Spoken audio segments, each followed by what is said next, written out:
السلام عليكم ورحمة الله وبركاته. المان أورمو أبني تيك توكي يوكان كامبانين تيك توك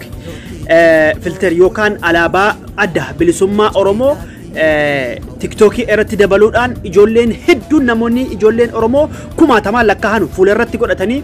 هدو بوهاجران هدو بوهاراجراني غمداجراني نفت إنيوني كان رتسيجا يو أجر تنتهي أم فيديو هدو أرجان ترى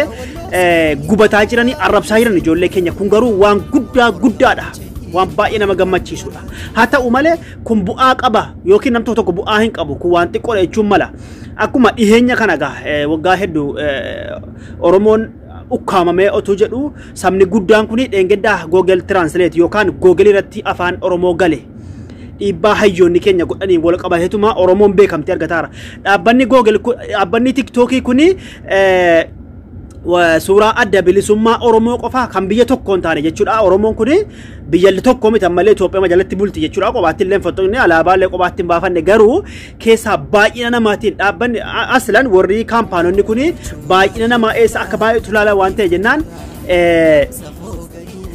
kan dabalanii jiran wallahi ana baay'ee tokko na gammachiise kun baay'ee gammachiise tu ijoolleen keenya gammadanu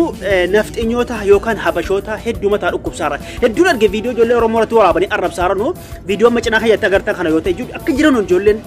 itti hirmaatanii jiru wallahi baay'ee nama gammachiisa ammallee insha Allah alaabaan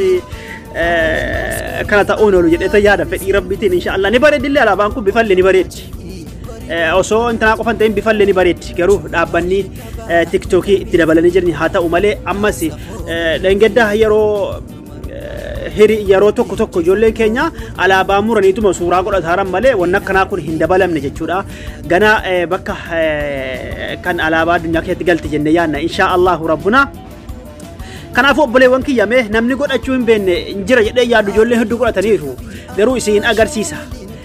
baay'ee nama gammachiisa TikTok irratti bakka hundattuu ni dabalama jennee yaadna alaabaan adda bilisummaa Oromoo kun insha Allahu rabbuna nageenyuma hawaa tokkummaa hawaa kun garuu waan guddaadha habashoota hedduu dallansiisa jira ijoolleen keenya immoo hedduu irratti hirmaatanii walirree babarsiisanii irratti hirmaadhaa waliin jedhaa jiru wallahi waan baay'ee namatti toludha ammallee Oromoon insha Allah kana caalaa ol bahee mul'ate kana caalaa ol bahee mul'ate addunyaatti hin mul'ata jennee yaadna insha Allahu rabbuna obboleewwan kiyya akkanatti oduu gammachiisaadhaan jechuudha kan amma irratti godhatanii mee isin agarsiisame obsaan eegadha wanna kana namni hin beekne yoo jiraate achi keetti dabalamuusaa wanna adda addaa dabalamee jira garuu abashoonni immoo irraa baay'ee tokko mataan dhukkubaa jira abashoonni waan ajaa'ibaati maadhuma itti dabalama jechuudha abashoota mataan baay'ee tokko harri yaase jira jechuudha harri jechuun rifeensa adii sana yaasaa jira jechuudha mee obsaan eegadha mee insha Allah akkasitti jira obboleewwan kiyyaa kanaafuu as cinaatti isin agarsiisa naan xiqqoo rakkoo bilbilaatiif insha Allah mee keessa galeen isin agarsiisa insha Allah rabbuna yalla yaa meega namoonni hin beekne tarii akka irra godhatanuun isin agarsiisa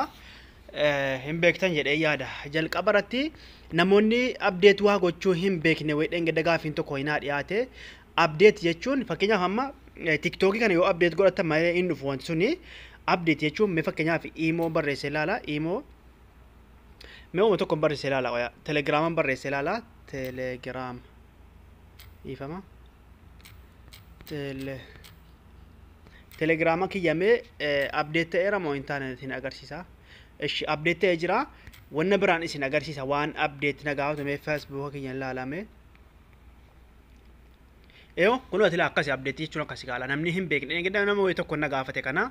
አካይት ሲኒፊዳ ቲክቶክን ጊዜ አካላት ሲኒፊደ ኩኖ እሺ አፕዴት ተኳርኩተኒ ናነ ኤቲጂ አካስ ጊዜ አስረቲ ኦፕን ጀቹ ሲኒፊዳ ኢፋ ሲኒፍታኤ አማ ቲክቶክ ኪያውን ከሰጋለ አስረ ኡኖ ኦፕን ጀቹ ናፊዳ ጀቹ ከናፉ akkasitti isinii gizeen fidee keessa galtan TikTok keessan keessa obsaan eeggadha galmee gizee TikTok keessa seentanii bakka kunoo kaameeraa waraabanu keessa akka surkuttanii fakkeenyaaf guys alaabaa sana isin agarsiisuuf namoonni hedduun beeytanii fakkeenyaaf gizee akka surkuttanii bakka kaameeraa isinii fida obsaan eeggadha anamma mul'achuu waan hin feeneef gizeen akkanatti isinii fide kunoo bakka ashaangulliti yookaan bakka gama kana akkanatti rukuttanii kun akkanatti ifama kiyya amma waan update godhee jiruuf jecha